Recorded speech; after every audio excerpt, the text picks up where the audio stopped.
All right, so right now I want to talk about three words that I despise. I don't like using the word hate, so I'm going to say despise as an entrepreneur and after becoming an entrepreneur. And I just don't really, I never resonated with these words. The number one word, or the first word, doesn't matter the order, is the word guru. Okay? First time I heard this word was years back when companies were trying to sound a basic position cooler. So they would say, we need a social media guru. We need a Facebook ads guru.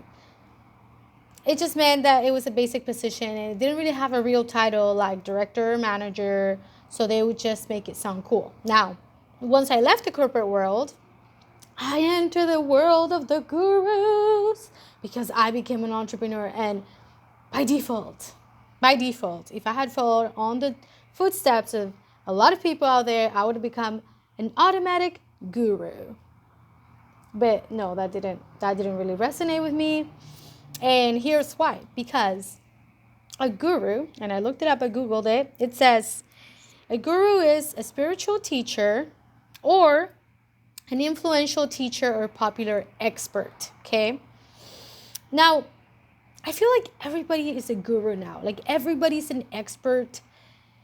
And something that I've noticed in the world of entrepreneurship is that everybody is an expert in something they haven't even practiced, like in real life. Like, for example, you decide to take a course to become a life coach. And the next thing you know, you're practicing, you're actually teaching, again, becoming a guru, becoming an expert, becoming a teacher on how to be a coach. But how can you be an expert if you've never done it? Like taking a class does not make you an expert, okay?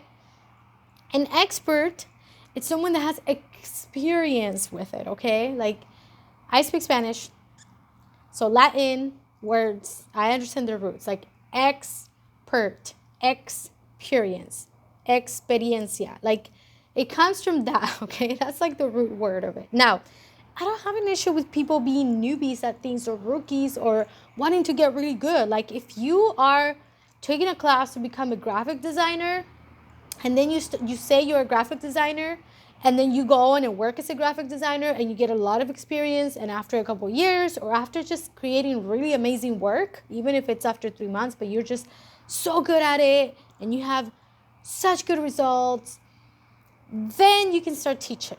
Then you can become the expert, okay? But I have an issue when someone who has no experience all of a sudden decides to be a teacher. Like, I don't have a problem with you practicing what you're studying. Like, that's how you get experience, okay?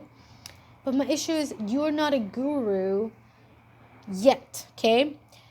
You also have the gurus that have one part of the definition. So it says, one of them says influential or popular expert. So maybe you're popular and you are influential, okay? Like I see it all the time. So I'm not even throwing shade on like people that are starting out. I actually see it more.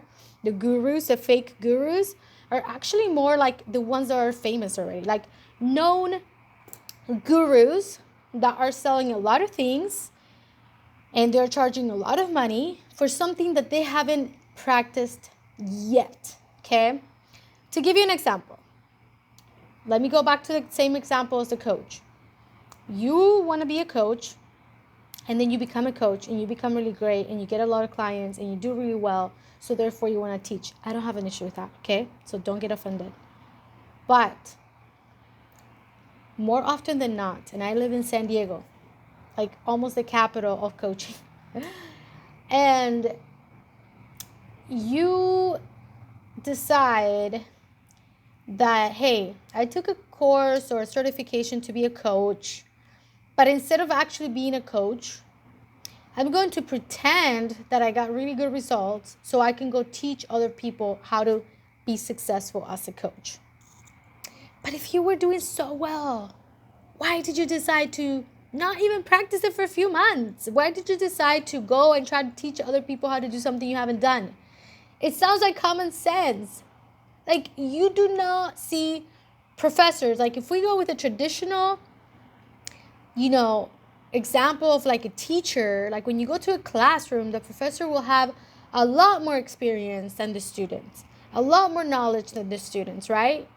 And the students are usually, just learning, beginners, etc. So again, I have no problem with you teaching something, but I wish you would teach something that you actually know and not become famous for the idea of teaching something that you're supposedly really good at.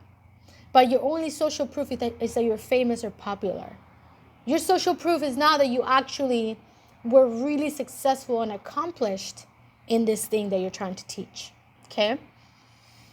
Like, when I first opened the co-working space, I didn't open the co-working space and then a week later or a month later try to go teach courses to people on how to open a co-working space. Could I have some insight? Yes. Could I give out some tips? Yes. Did I know everything about co-working space? No. Did I know enough to become a teacher or a guru? No. No, because I hadn't lived enough experiences and tried out the strategies and the vision that I had yet. So I didn't know what worked or what didn't work yet. And therefore, I wouldn't even have felt morally responsible or even honest if I had tried to do that. And somehow, I don't know if it's society as a whole or just in this industry, but everybody's so okay with being dishonest or bending the truth or, what have you. Like, I was a marketing expert. I was a branding expert. I did that for over 10 years. I was a social media expert. I still am. That I was comfortable teaching and coaching and doing courses. Co-working, I'm barely starting to know more and learn more. And I feel more comfortable sharing some strategies that have worked for me because I've actually tried them out. But you cannot try out strategies without time. Only time can tell if a strategy is going to be successful. So even if you're a fast learner and a genius, unless you actually do something for a certain amount of time, you have no way of seeing results, right? It's like a painter. If a painting takes 3 months to make, doesn't matter how talented you are as a painter, if you don't have the masterpiece finished, and let's say in this example, it takes 3 months, then you're not going to be able to freaking teach somebody how to finish a masterpiece. Like, if you've never done it before. Okay, whatever. I digress. I think I've said enough. I'm just rambling. But again, the word guru, be aware of it. Be aware of the people that use that word. I hate it when people try to use that word with me, like, she's a social media guru or whatever. No. And even though I could teach on it, that word has such a negative connotation for me now that I don't even want that word to be, I just don't want to be called that word, okay? The second word that I want to talk about is the word hustle. And this is a word that I actually never liked because, if you look back before this internet era and all the gurus and all the side hustles and all that whatever it is, lingo or whatever, that word has always been known for being something negative. Like, you disrupt, you're interrupting in an aggressive way almost here. Let me actually, why don't we look it up? Like, I'm pretty sure, I don't have to look it up, but I just want to give you a definition. So here we go. Interrupt an event, activity, or process by causing a disturbance. Disturb. Like, we have signs that say do not disturb, right? Like, disturb is not a positive thing. So it says interrupt by causing a disturbance or problem. Like, do you really want your marketing strategy to be a problem? Like, do you really want it to be a distraction or a disturbance that causes a problem? Whoever came up with this, and I think I know, but I don't want to quote it, and I think the person that did it, actually, I don't really agree or I'm not aligned with the things that he preaches, but maybe I'm wrong, maybe it wasn't that person, but whoever came up with this, either one, didn't really know the connotation that word carries, like they just They thought of the word interrupting or like stopping something abruptly, but they didn't understand the negative connotation to it. In which case, if you don't really understand something, don't talk about it. Or they did and they wanted to make a point like you want to be so loud, you want to be so different, you want to be so whatever that you just want to disrupt. Now, again, disrupt has never had a positive connotation. That's not the usage of the word. I don't want to be disrupted. I don't want to be on Facebook or something and see a disruptive ad that causes a problem, that causes a disturbance for me. And as someone who's actually a marketing professional, who's been doing it over 12 years, this is what I would recommend instead. Delight, surprise, amaze, indulge, engage. These are words, and not just words, but concepts that not only have the right connotation, but that will actually drive you to create something that creates a positive effect. Like, do you want to create an ad that engages me? That makes me be like, ooh, this is so good. Let me go engage with this in a positive way, right? Do you want to create an ad that delights me or your customers?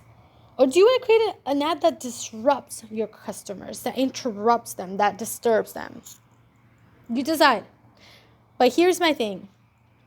Don't repeat everything the gurus say, because the gurus are just trying to get more views and followers and whatnot.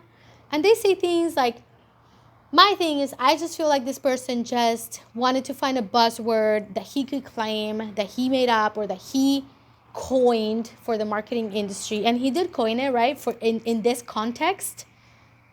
But it's still no. It's a no-no. And honestly, I would not care to follow a company that's disrupting. The third word is hustle. Hustle. Hustle. Has hustle ever had a positive connotation? I'm going to look it up. Because again, English is not even my first language. I think it's common sense. Since I had to learn English, I had to learn these words. And I had to test and know that. Don't let my... Excuse me. I don't have COVID.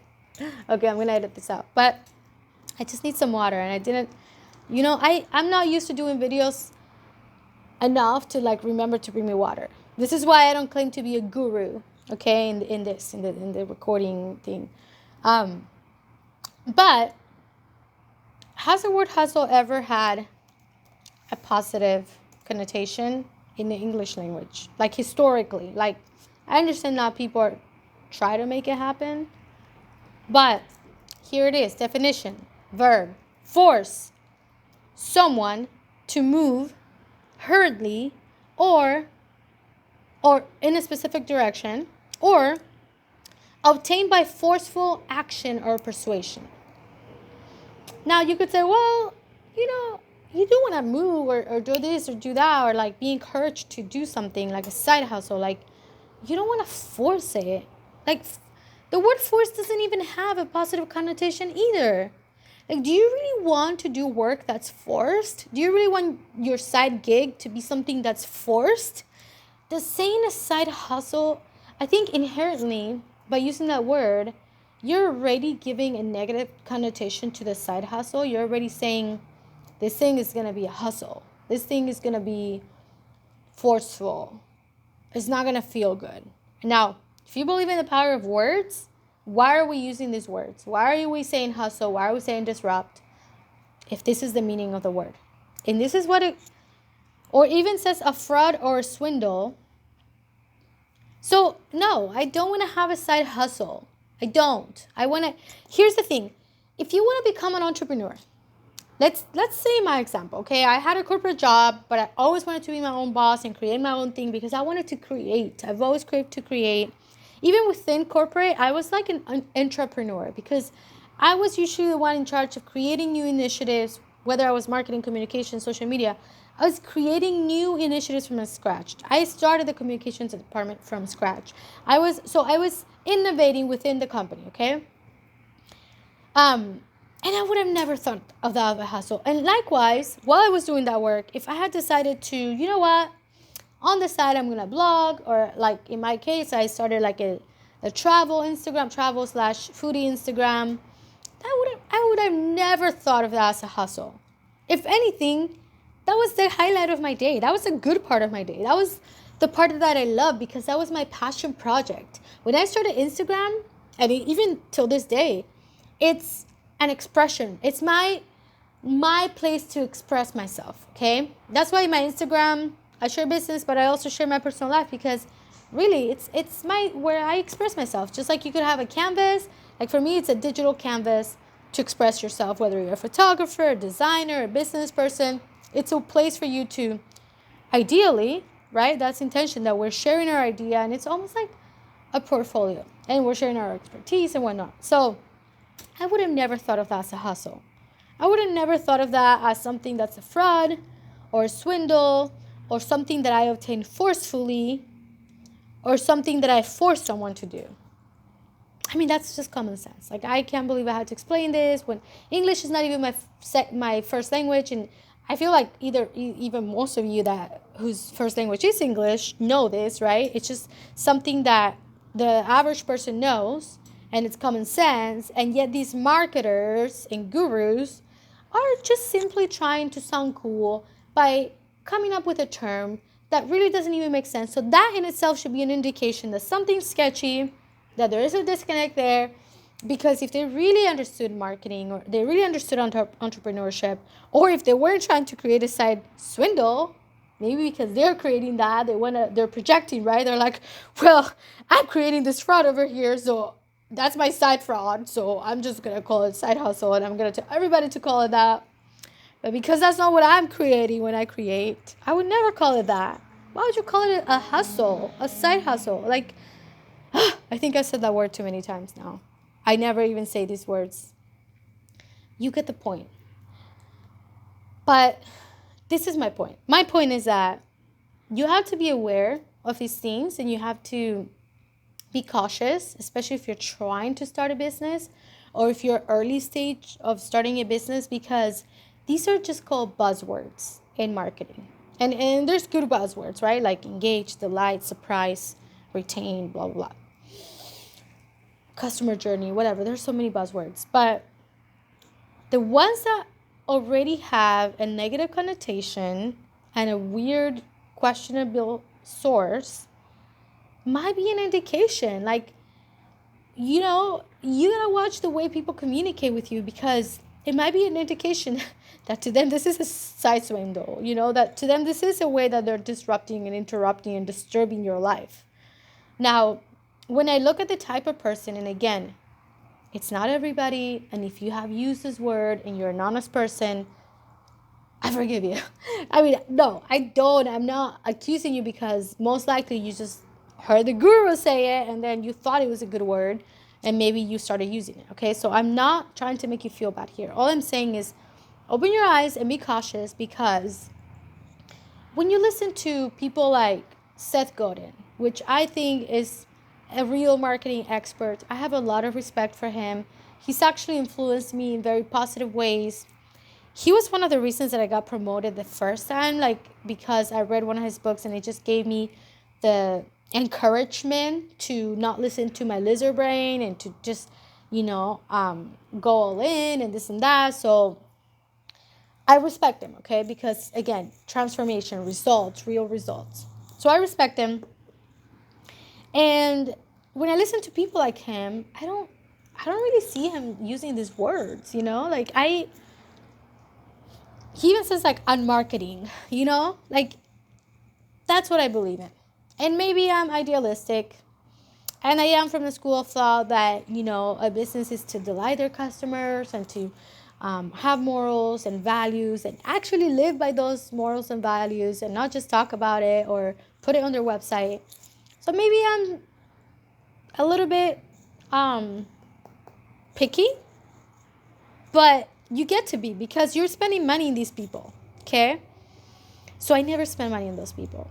I mean, come on, guys. Why are we spending money and getting in debt and doing all these things for people that, okay, this person is famous not because he had 10 years of marketing experience, but because he faked to have a fancy car and then ran a bunch of ads with a rental car that he pretended was his, and he pretended he was rich and successful, so then people believe he is, so then they start buying things, so therefore he becomes that, and therefore now that's social proof. Like, that's not social proof because the foundation wasn't there.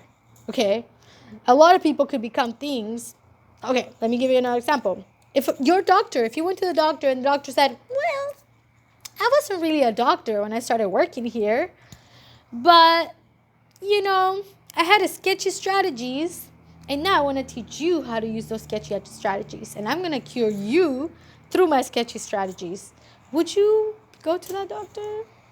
I don't think so. So why do we go to marketers and people and gurus whose success is built on a foundation that's dishonest, that is predatory, that takes advantage of people, especially those starting out, especially those having dreams and hopes and wanting to make a better life for themselves, and that don't actually want to start a side swindle or hustle, but they actually want to start, they want to stop doing what they're expected to do or something that they no longer want to do, and they want to start doing their passion. They want to start doing the things they love. Like, my side hustle wasn't a hustle because it was something I loved. I wanted to do these things, and I want to do the things that I'm doing right now. So why would we deceive people like that? Why would we use people's hopes and dreams? And I mean, I need to do an entire video about all the scams and the psychology behind what they're saying to you when they're trying to sell you something. But all I'm saying right now, because this video is getting long, is be aware. I'm going to do more videos about this, okay? And the other words and the manipulation and all that. But these 3 words, be aware. Because sometimes they make it sound so good that it's like believable. But when they're saying these 3 words, by default, it's already like a red flag, okay? Like, there's no excuse behind it. Again, if you are saying it only because you heard it and you thought it was a good word, I'm not talking about you, okay? I'm talking about the big gurus that coined these terms or that made it popular, and then they use it like, you gotta hustle, you gotta hustle, you gotta hustle. You gotta swindle, you gotta push and force. No, that's not how you run a business. And let me tell you, that's not how you create. When you create a concept, when you design something, the energy that you're putting into it, the foundation that you're building it on matters. And it's going to determine your success. And, some of these people do get rich, but it's sustainable. Either people end up catching on that they're scammers, or they just have a miserable life. Like, you're literally putting people in debt. You are doing so many things that are dishonest. You have no foundation, and I can see right through it. So be aware of those 3 words and learn from real experts. Learn from people that, and you know what? Out there's people that are not even that famous. That doesn't mean, like, you know how many neuroscientists are geniuses? Like, they're not famous, but they're geniuses. They could tell you way more than a guru trying to sell you some neuroscience science course or something, right? Like, you wouldn't like measure their level of knowledge by how famous they are necessarily, right? So again, be aware, because they're more common than you think. And now I've even noticed women that maybe are not as old as the guys, like they didn't start as long ago, but maybe they followed on their footsteps, and maybe they mean well. I want to believe they mean well, but they're kind of becoming douchey too, and it's really sad. And I want to teach on this channel, but I also do want to talk about these things because I think about these things all the time, and I just want to speak my mind and be honest with you. I've been in this too long. Again, San Diego is full of gurus and disruptors and hustlers, and I live here and I know their lives, and they may be famous to the entire world, and they may seem like their life is perfect, but a lot of the times it's just smoke screen. So be careful. That's all I'm saying. And they're all over the place, not just San Diego, but That's just an example. All right. I've said enough. I've said my piece for now. But stay tuned, because if you want to hear more about these things, okay, like the real talk of entrepreneurship and this journey of entrepreneurship and being a woman in it, and like even being a Latina, like I've seen other things too, but like just all of it, let me know. Comment. Make sure you share. Make sure you subscribe. I will do more videos more often if I see engagement. So if you like it, make sure you let me know. And that's it for today. Besos.